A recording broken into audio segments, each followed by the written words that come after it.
오늘 설교 제목은 어린이같이 되라. 1년에 한 번씩 어린이 주일을 정해놓고 이때마다 어른들은 어린이를 중요하다고 생각하게 되고 관심을 갖게 됩니다. 그러나 제가 생각할 때 어린이 주일은 매주일이 어린이 주일이 됐으면 좋겠어요. 매일이 어린이날이 됐으면 좋겠고요. 본래 어린이 주일이 6월 달에 있었습니다. 6월 달에는 꽃이 없기 때문에 우리들의 동심의 세계로, 낭만의 세계로 이끌기 때문에 5월 달에 어린이날이죠. 오늘 본문의 말씀을 보면 어린아이들과 같이 되지 아니하면 결단코 천국에 들어가지 못하리라 했는데, 도대체 어린아이들은 무엇이 다르길래 이러한 말씀을 예수님께서 하셨는지 한 번 정도는 생각하고 넘어가야 될 줄 믿습니다.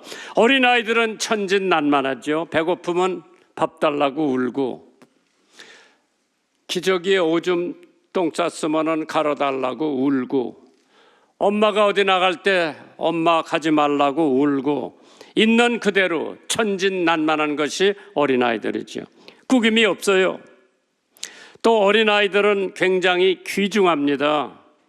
예수님은 어린아이들을 귀중히 여기신 것이 마가복음 10장 16절에 그 어린아이들을 안고 저의 위에 안수하시고 축복하셨다고 그랬죠. 아이를 안았다고 하는 것은 무슨 뜻을 가리키고 있느냐? 보호를 해준다고 하는 거죠. 어린아이를 안고 있다. 그 어린아이를 예수님이 보호해 주셨다고 하는 의미죠. 그렇기 때문에 어머니는 어머니대로 아이들을 보호해야 되고, 선생님은 선생님대로, 아버지는 아버지대로, 교회는 교회대로 그 어린아이들을 보호해 줘야 할 의미가 있는 줄 믿으시기 바랍니다. 우리들은 주일학교 학생을 안아본 적이 있나? 우리들은 고아를 안아본 적이 있나? 나는 장애우를 안아본 적이 있나? 우리들은 사회에 버림받은 아이들을 안아본 적이 있나? 한번 스스로 질문을 해보시길 바랍니다. 마가복음 10장 15절에 내가 진실로 너에게 이르노니 누구든지 하나님의 나라를 이 어린아이와 같이 받들지 않는 자는 결단코 들어가지 못하리라.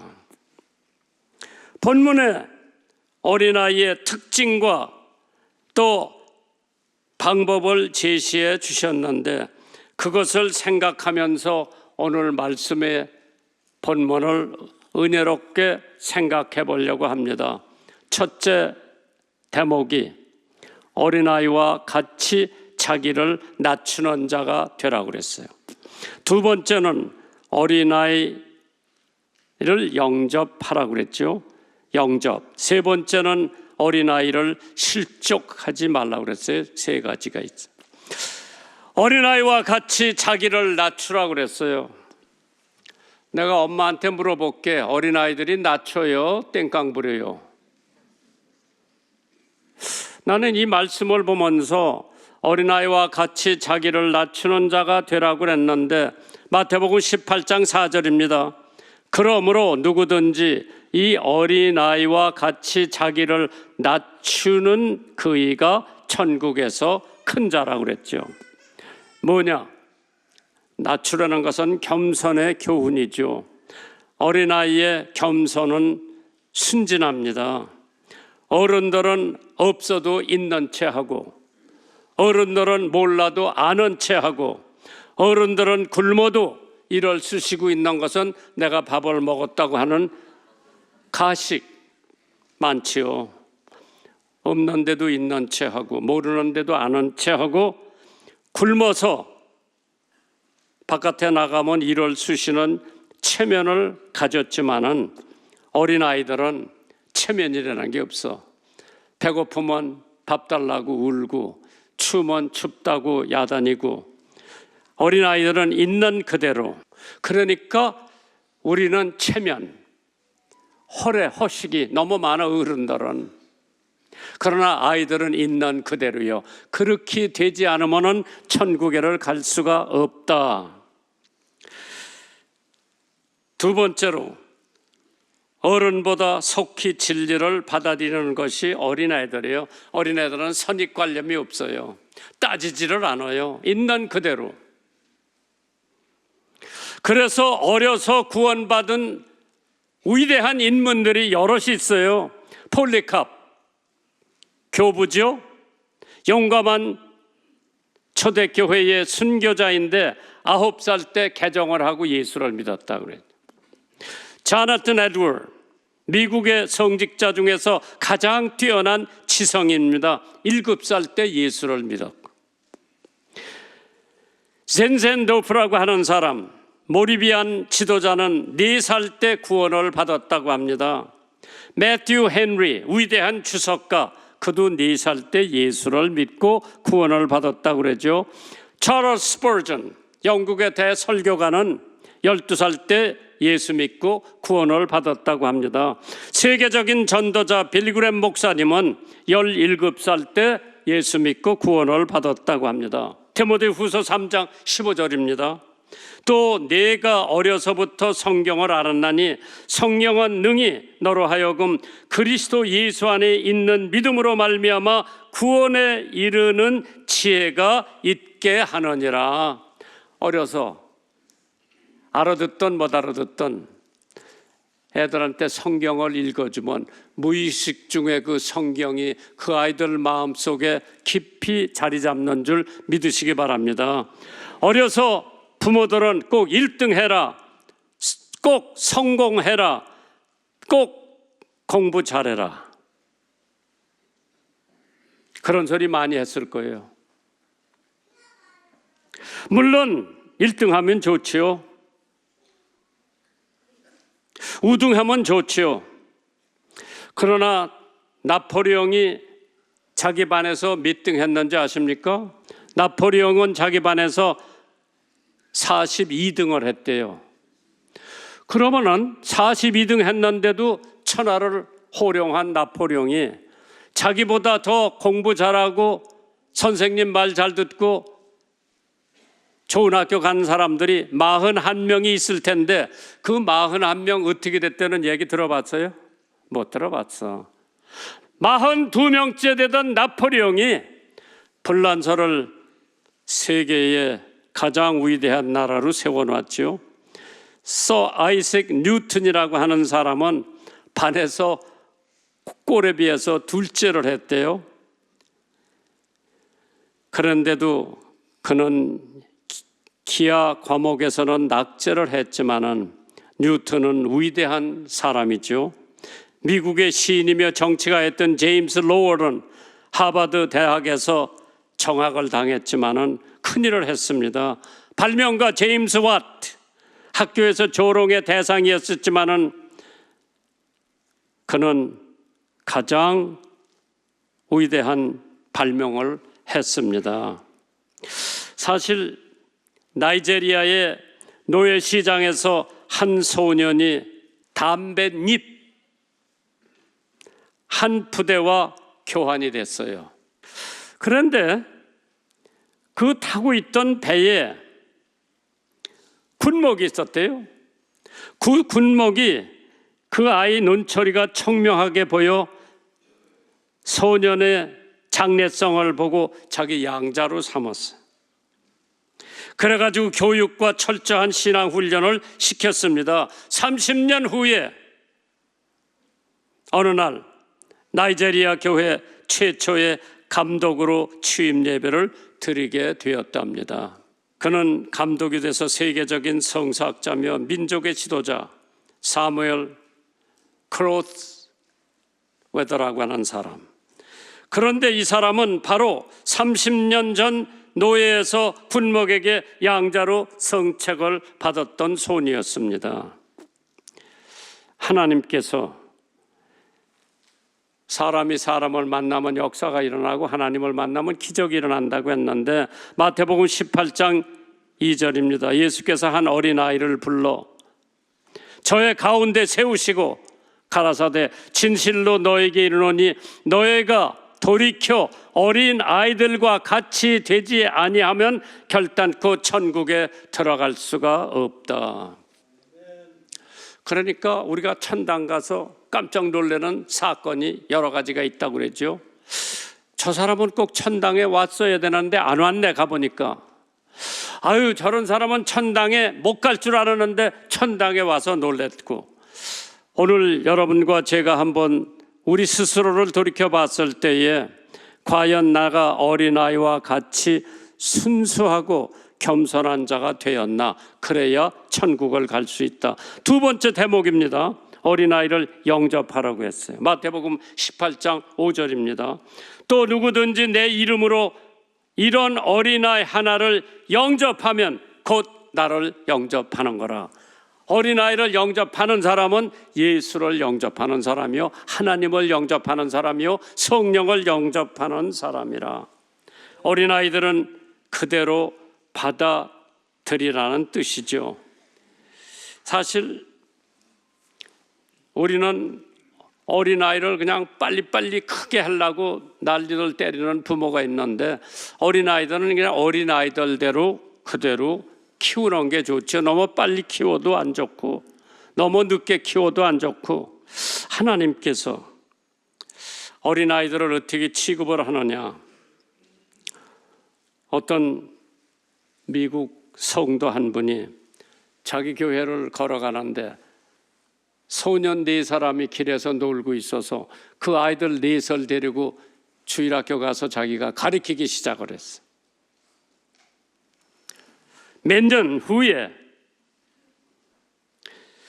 그 선생님의 생일 축하 편지가 왔는데, 한 통은 중국에 가 있는 선교사, 일하고 있는 제자가 보낸 것이고, 다른 한 통은 연방정부의 은행 총재로부터 왔고, 세 번째 편지는 그 당시에 대통령의 비서실장으로부터 받았고, 마지막 것은 4번째 소년 중에 하나로 가르치던 31대 대통령 허버트 후보가 직접 보낸 친서의 생활 축하 편지였답니다. 그 미국 사람이 자기 교회 가는 도중에 어린아이들 4시 놀고 있었는데, 그 아이들을 데리고 주일학교 가서 자기가 선생을 맡아서 그 아이들을 가르쳐서 몇십 년 후에 그 주일학교 선생님 생일 때 편지가 왔는데, 다 큰 사람들이 되고 중요한 인물이 되었는데, 그때 만약 그 사람 관심 없이 그냥 지나갔다면은 그 아이들은 예수를 모르고 살아왔을 거예요. 어린아이가 작다고 함부로 대하고 무시하면 안 된다고 하는 거지요. 어린아이는 차세대의 교회를 지킬 교사, 집사, 권사, 장로, 목사, 선교사, 정치가, 지도자가 될 귀한 일꾼들입니다. 어린이를 위하여 기도하며 축복해 주라고 해서 차세대를 위해서. 예수님도 어린아이들을 환영하고 영접을 했습니다. 마태복음 19장 13절이죠. 때에 사람들이 예수의 안수하고 기도하심을 바라고 어린아이들을 데리고 오매 제자들이 꾸짖거늘 예수께서 가라사대 어린아이들을 용납하고 내게 오는 것을 금하지 말라. 천국이 이런 자의 것이니라 하시고 저의 위에 안수하시고 거기서 떠나셨다고 그랬죠. 참 예수님 하시는 행동 한 가지만 봐도 버릴 게 아무것도 없어. 벤자민 웨스라고 하는 사람이 역사화를 그린 신고 전주 계열의 화가, 미국의 벤자민 웨스트. 이 아이가 어린아이 때 자기 누이 동생 초상화를 그린다고 물감을 그냥 이리저리 해가지고 엄마가 시장 같은 틈에 그린다고 그냥 집을 엉망으로 만들어놨어. 엄마가 시장 갔다 와서 그 집이 물감으로 엉망이 된 걸 보고 야단을 칠 줄 알았는데 벤지먼한테 야, 네가 이 그림 진짜 내 누이 동생 같이 똑같이 그렸다. 참 장하다. 그 말을 듣고 그 사람은 용기를 잃고 위대한 예술가가 됐다고 그러죠. 벤지먼은 내가 세계적인 화가가 될 수 있었던 것은 그때 부모님의 격려와 입맞춤 때문이었다고 고백을 합니다. 애들이 조금 잘못했다고 막 남을 하지 말고 남을 하더라도 사랑으로 남을 하고 반드시 사랑으로 껴안아줘야 되는데 에베소서 6장 4절이죠. 또 아비들아 너의 자녀를 노엽게 하지 말고 오직 주의 교양과 훈계로 양육하라고 했습니다. 세 번째 대목이 때문에는요, 어린아이를 실족시키지 말라고 그랬어요. 마태복음 18장 6절입니다. 누구든지 나를 믿는 이 소자 중 하나를 실족케 하면 차라리 연자 맷돌을 그 목에 달리우고 깊은 바다에 빠뜨리우는 것이 낫다고 했습니다. 하나님의 말씀이 무서운 말씀이죠. 내가 어린아이 하나를 실족시켰다고 연자 맷돌을 메고 바다에 빠지라고 하는 것은 참 과격한 말씀이지만은 여기 실족이라는 뜻이 영어로 stumble, 그렇지 않으면 sin, 죄라고 하는 것으로 낱말로 번역이 되어 있습니다. 우리나라 말로는 실족이라고 번역이 되어 있죠. 그래서 이게 만약 실족시키는 것이 죄라고 할 것 같으면은 그 도대체 죄가 뭔가 한 번 정도 짚고 넘어가야 되지 않겠어요? 사람들은 죄를 우연의 사고라고 합니다. 하나님은 죄를 증오라고 합니다. 사람들은 죄를 커다란 실수라고 합니다. 하나님은 죄를 무지라고 말씀하십니다. 사람들은 죄를 결함이라고 합니다. 하나님은 죄를 병이라고 합니다. 사람들이 죄를 황홀한 것이라고 합니다. 하나님은 죄를 불행이라고 하십니다. 사람들은 죄를 사치라고 합니다. 하나님은 죄를 부패라고 합니다. 사람들은 죄를 자유라고 합니다. 하나님은 죄를 무법이라고 합니다. 사람들은 죄를 하찮은 것이라고 합니다. 하나님은 죄를 비극이라고 합니다. 사람들은 죄를 우유부단이라고 합니다. 하나님은 죄를 왜고비지라고 합니다. 요한계시록 18장 5절에 그 죄는 하늘에 사무쳤으며 하나님은 그의 불의한 일을 기억하신다 그랬어요. 우리의 죄가 하늘에 사무친다. 그 죄가 사함받지 않으면 우리는 절대로 하늘나라 갈 수 없는 존재가 되고 말 것입니다. 어떤 아들이 어려서부터 말하기 시작할 때 아빠, 나 아빠의 회사에 한번 가보고 싶어. 야, 6살 때까지만 기다려라. 6살이 되는 날 내가 너를 데리고 회사에 가겠다. 4살 때도 안 데려가고 5살 때도 안 데려가고 6살이 되니까 이 아이는 보통 깨어 일어나는 아이인데 그날은 자기 혼자 벌써 깨가지고 일어나서 세수 다 하고 옷 다 입고 신발 다 신고 기다리고 있어요. 엄마가 너 어디 가려고 이렇게 벌써 기다리냐?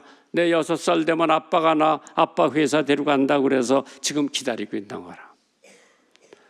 어린이들한테는 속일 수가 없어요. 약속해도 지켜야 돼요.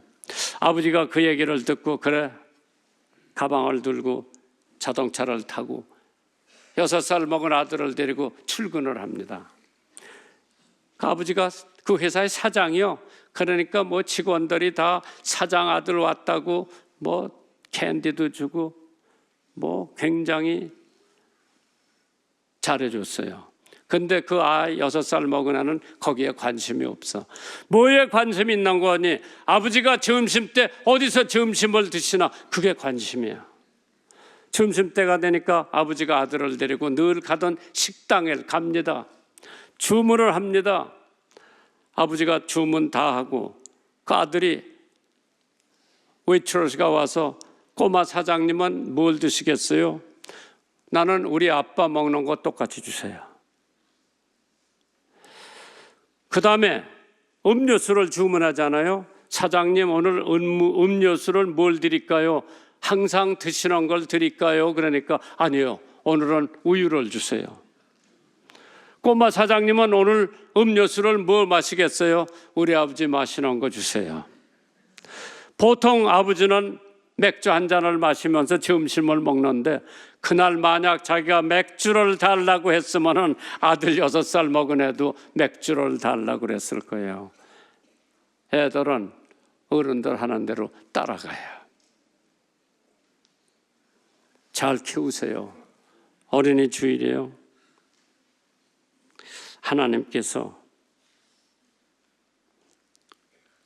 신명기 4장 40절에 오늘 내가 내게 명하는 여호와의 규례와 명령을 지키라. 너와 내 후손이 복을 받아 네 하나님 여호와께서 네게 주시는 땅에서 한없이 오래오래 살리라. 자녀를 성경적으로 키우는 10가지 계명이 있다고 합니다. 첫째, 긍정적인 말로 격려하고 용기를 심어주라. 두 번째, 부모의 목표를 강요하지 말고 자녀의 꿈을 존중하라고 그랬어요. 어떤 집에 가보니까 그 딸을 그냥 피아노 시키려고 그렇게 하는데 얘는 피아노에 취미가 없어. 매를 맞아가면서 피아노 선생한테 가서 배우는 데는 죽어도 피아노 안 친다고 그러는데 강요하지 말라고 그러죠.